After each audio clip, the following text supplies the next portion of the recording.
Stell dir vor, du fahrst nachts auf der Autobahn, alles ist ruhig. Du hörst dein Lieblingsplaylist und plötzlich im Rückspiegel siehst du die blauen Lichter. Dein Herz macht einen Sprung. Die Hand werden schweißnass. Du fahrst ran, der Polizeibeamt kommt ans Fenster. Und dann fällt der Satz, der alles verhindern kann. Guten Abend, ein allgemeine Verkehrskontrolle. Haben Sie Waffen im Auto? Was antwortest du jetzt? Ehrlich. Ausweichend?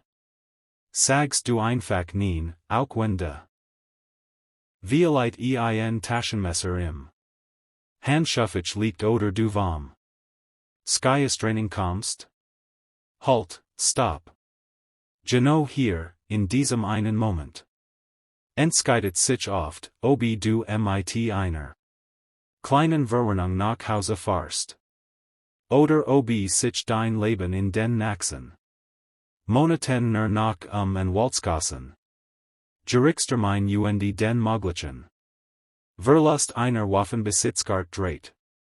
Ich habe mit einem Fachanwalt für Strafrecht gesprochen, der mir klar gemacht hat, die Antwort, die du jetzt gibst, ist der kritischste Punkt.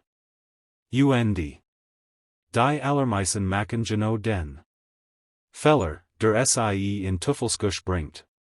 Beaver du jetzt denkst, das betrifft Michigan doch nicht, lass Michigan da ein Frage stellen, die du ehrlich in den Kommentaren beantworten sollst.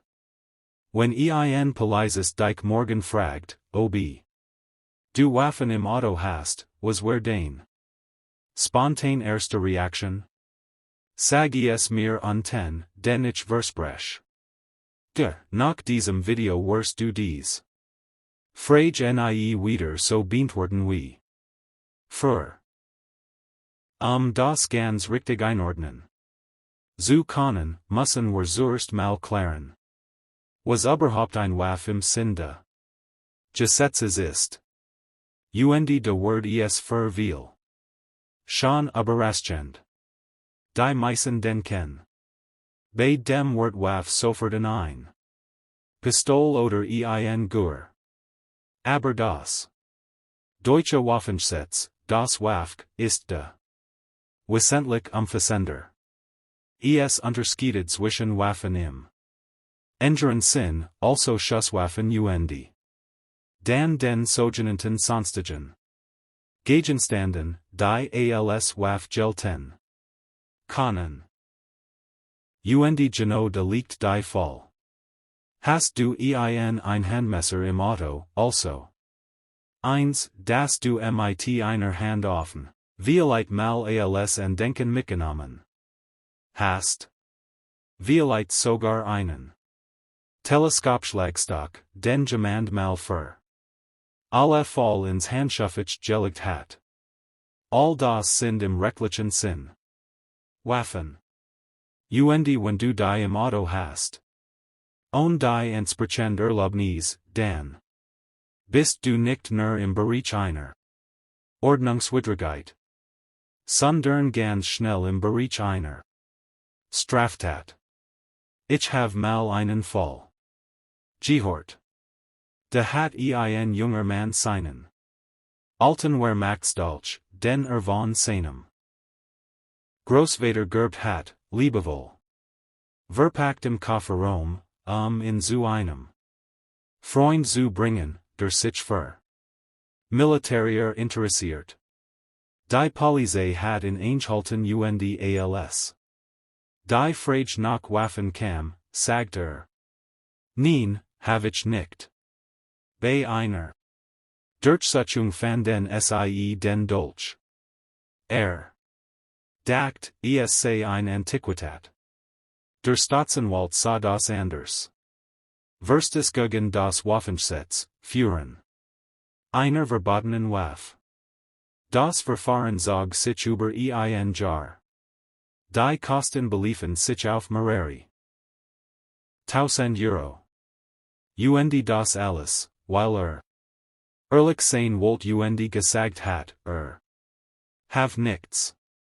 Und hier kommen wir zum Kern des Problems, zu dem, was der ANWALT mir mit Nachdruck gesagt hat. Die Frage, haben Sie Waffen im Auto? Ist ein Suggestivrecht. Sie ist darauf ausgelegt, ein Fall zu stellen. Nicht im bösen Sinn. Die Polizei macht ja nur ihre Arbeit, aber sie ist rechtlich hochrelevant. Denn wenn du nicht sagst und es Wort später doch etwas gefunden, dann hast du nicht nur den Verstes gegen das Waffengesetz im Hals, sondern du kommst auch noch in den Bereich der Falschaussage. Der Anwalt sagt mir wörtlich, das Allerschlimmste, was man tun kann, ist auf dies Frage zu antworten. Egal, ob mit ja oder nein. Denn wenn du ja sagst, gibst du im Prinzip sofort die Erlaubnis zur Durchsetzung. Du lieferst den Grund dafür selbst. Der Polizeibeamt hat den einen konkreten Empfangsverdacht und darf dein Fahrzeug ohne weiteres durchsetzen.